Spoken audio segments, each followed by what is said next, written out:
So the purpose of the ministry of theology now is to apprehend a grander vision of God.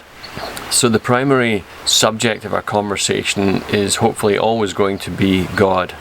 Now, it is tempting, I have to admit, to latch on to things that are in the news or in current affairs and build a conversation around that, and sometimes perhaps that's actually the right thing and the necessary thing to do, but for the most part what I really want to do is keep our focus really laser fixed on God and try and continue to feed and nourish our souls and spirits through that consideration. So what I want to do for the next few weeks is look at God as paradox. And to do this, we're going to be really borrowing quite frequently from Karl Barth's theology.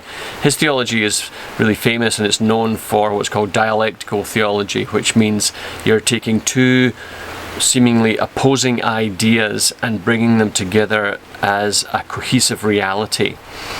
And while his teaching on this is really quite brilliant, the word I prefer to use is paradox rather than dialectic, because paradox captures the essence of mystery as well as the intellectual contradiction that we're trying to get our minds around. The paradox that we want to think about is that God is unknowable, wholly other, transcendent, and yet he is profoundly knowable. He is one of us, and he is immanent, he is with us. So you have these differing paradoxical contradictions that are all true. That God is wholly other and unknowable, and yet he is one of us and wishes to be known by us. The Bible gives us this vision of God as one who is in a completely different category than humanity. God is creator, we are created. God is self-existent, we are completely contingent. So God is something that we actually are not. And when we try to describe God, when we try to grasp our intellect and our vocabulary around God, we always fall really infinitely short. There is no possible way that we can do justice to adequately describing God in any way. And yet, God wants to be known by us, and God indeed can be known by us. And the beauty of the gospel is that we are persuaded that the Father who loves us has made himself manifest and known to us through the Son. And the Son becomes human, embodied, just like we are as human beings. And yet we are at a distance from the Son, aren't we? We've never seen Jesus, we've never met him. And yet we can know him by the Spirit. So it's Trinitarian. It is the Father making himself known through the Son, and it is the Son making himself known by the Spirit.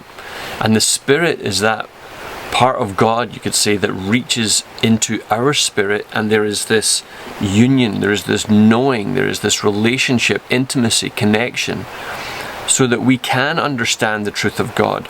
We can be shaped by, sanctified, cleansed by, educated by God.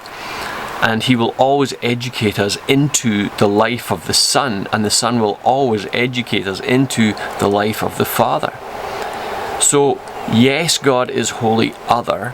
He is transcendent. He is completely beyond our grasp and our ken. And yet, we can know him by the Spirit, witnessing to our spirit, just like it says in Romans 8, the Spirit witnesses to our spirit and says, Abba, Father. And all of these extraordinary truths that are beyond our grasp become knowable. The unknowable becomes familiar. The one who is wholly other is our friend. The Creator breaks bread with the created. And so this is the beautiful paradox of God. It's the paradox of the gospel, and it is where we belong. It is the place where we find out who we are, not just who God is.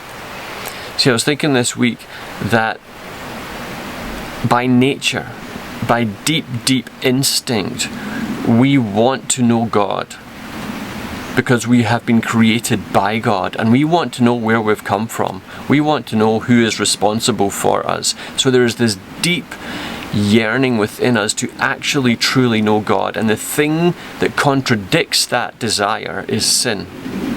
Sin is always the thing that compromises and diminishes and sabotages and vandalizes that deep primal instinct that we have to know God.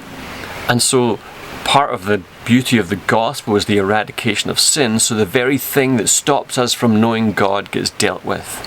It gets cleansed from creation so that creation can once again know God. We can know who we came from, who has made us, who owns us, who is our source, and we can delight in that source. So God truly is paradox. He is unknowable and other, and yet he is deeply knowable and truly intimate with us by the Spirit, ministering us into Christ, ministering us into the Father. So ponder these things and enjoy, and we'll see you soon. Take care. Peace.